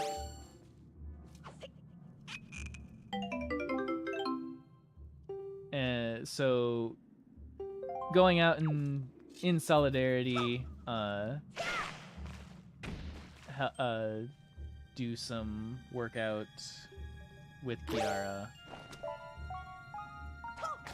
was definitely a new experience.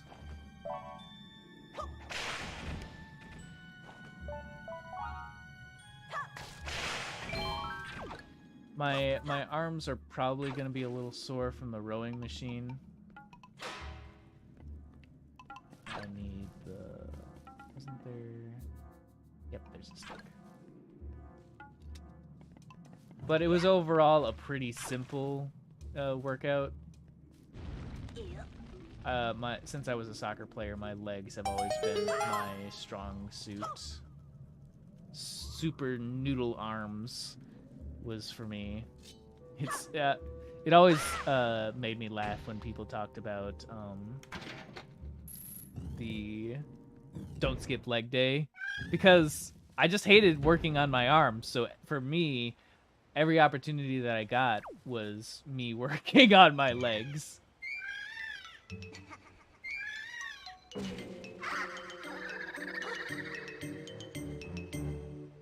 I'd like that back, please.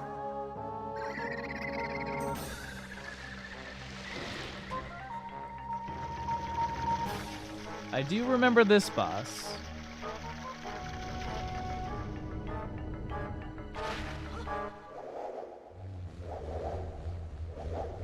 Alright, I'll actually try to focus. Oh shit. Except I should probably look in the direction that I want to.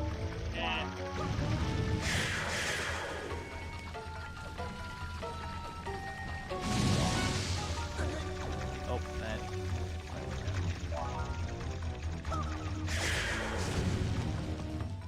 I think in speedruns there's like a very specific way you want to actually. That didn't hit.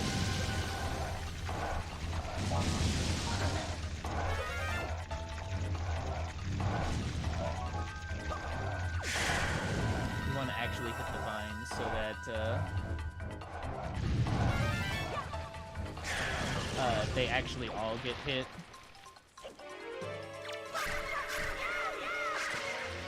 Oh shit. This isn't going very well. Fairy's already been used. Woo!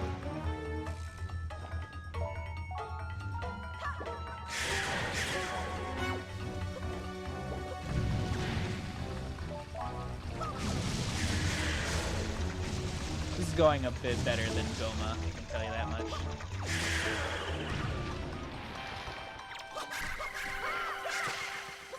Backing off. Yeah, let's get it.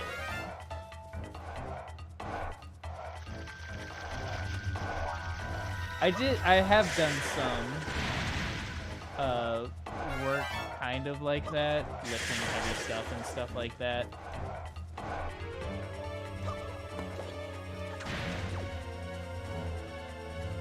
But never to that degree.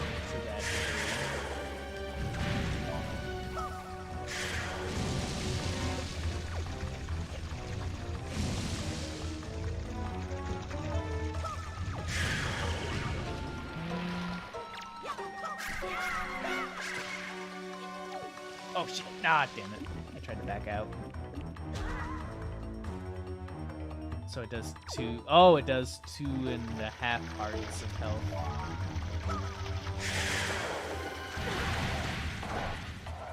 I don't know about this.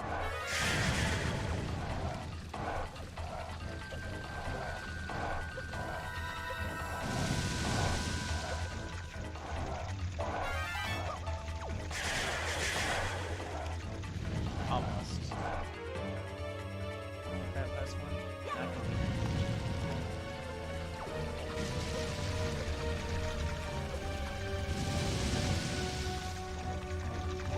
This is just practice if I don't make it.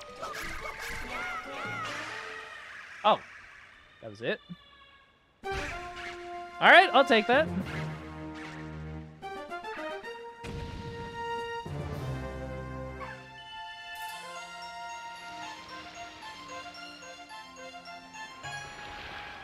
That was way easier than I thought it was going to be.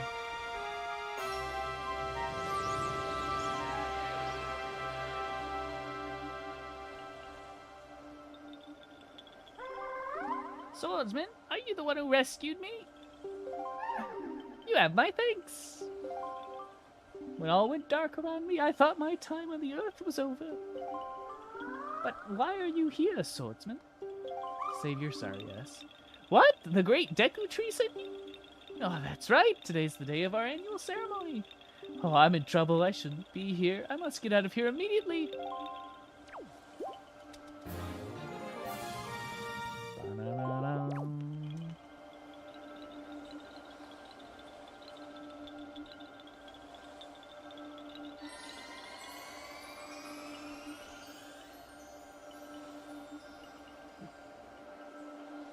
My right arm was actually hurting a little bit before I started working out.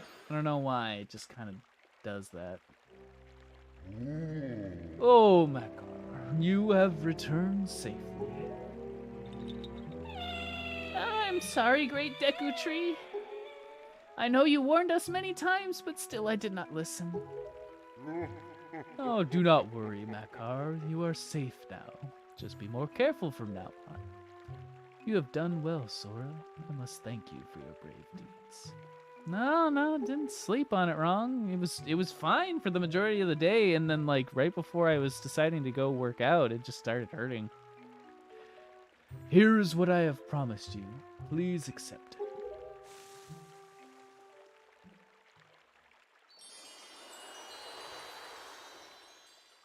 That was gonna hit me in the face. You're lucky that it's a magical pearl. You received Furor's Pearl! Hooray! It is my hope that this pearl shall lead you to a fair destiny. Destiny. I don't know why I read it like that. I always read it like that. All is well, Makar. Do not cry. Please pray. Please pray. Please play your songs for me as you always do. Oh, that's right. We must begin our ceremony soon before the day ends. I'm sorry to keep you all waiting. Let the ceremony begin. Oh, great Sora! As my thanks to you, I shall play even harder than I normally do. I hope you enjoy it.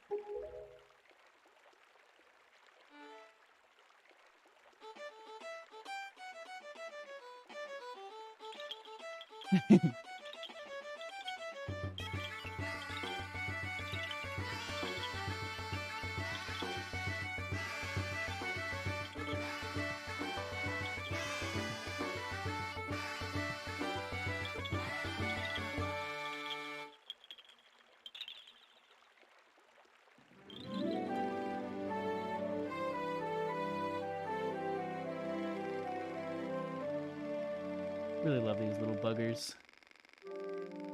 Great Deku Tree, this year you have once again produced some splendid seeds.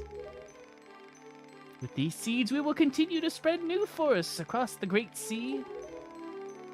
Let us go, Korax, to the sea! See you all next year. Take care. Farewell, great swordsman. May the winds of chance bring us together again someday. Peace.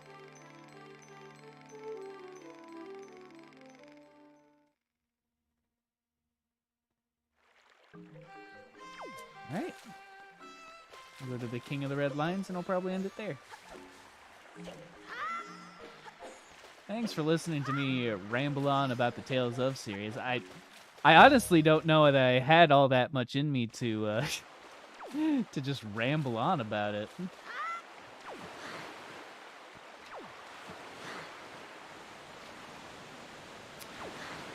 Yeah, I saw that Ame talked about it. She talked about it on stream, and she's just like, "Oh God, please no! I don't know that children are watching."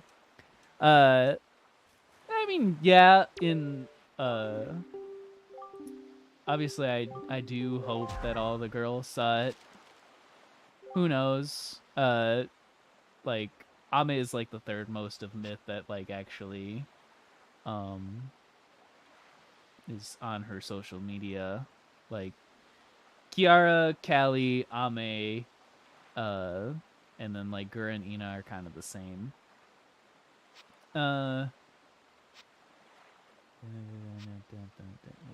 Yeah, I already know about this. A gift. Oh, a heart container. Or a piece of heart. That's nice.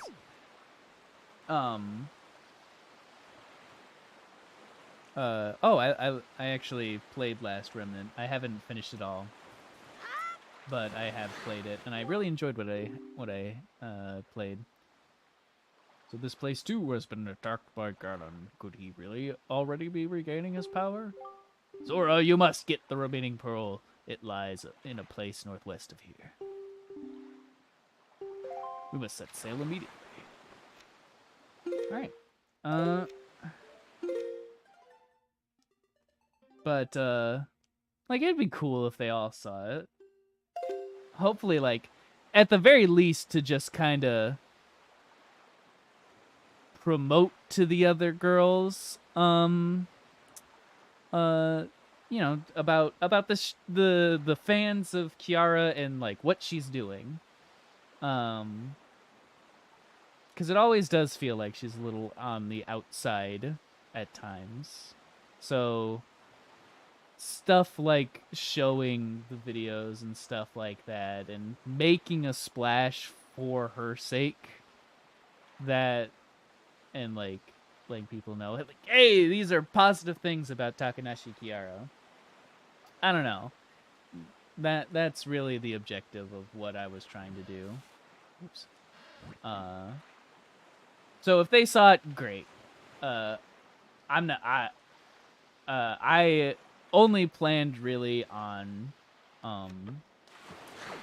just giving it to Kiara because she likes Xander, and I figured that she would like the thought of kids appreciating her. Although it feels like, honestly, her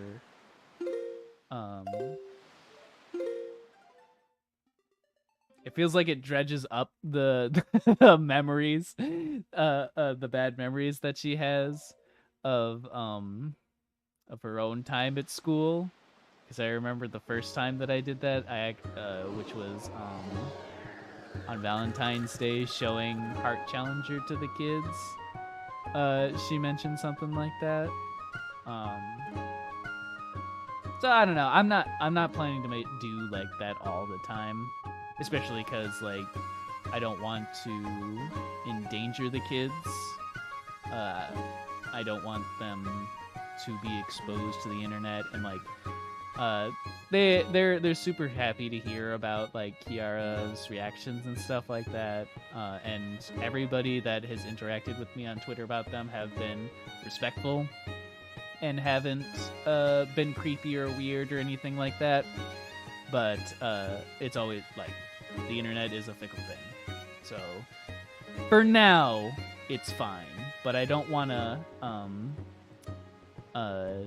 spam all of these reaction videos because one, like, it takes away from the impact of them. Like, if I do it every single time, then it becomes less special. And if I just naturally do it less, then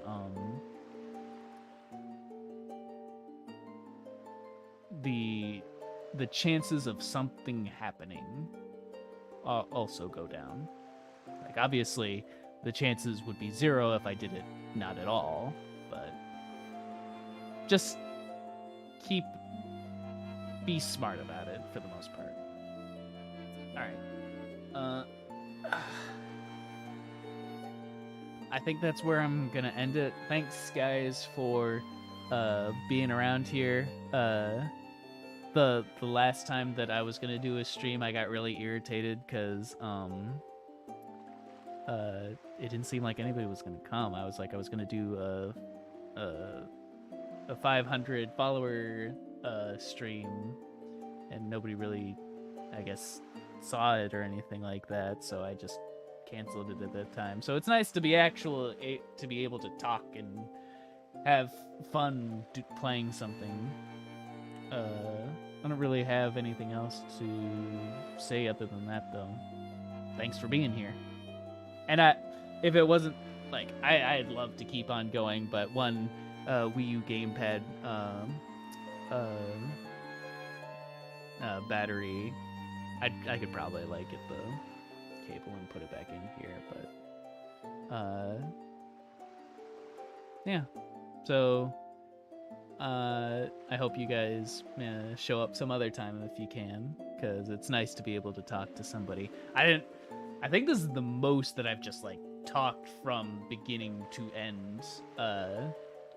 Obviously, having the topic be about Tales really helped it out because I have so much experience with the series.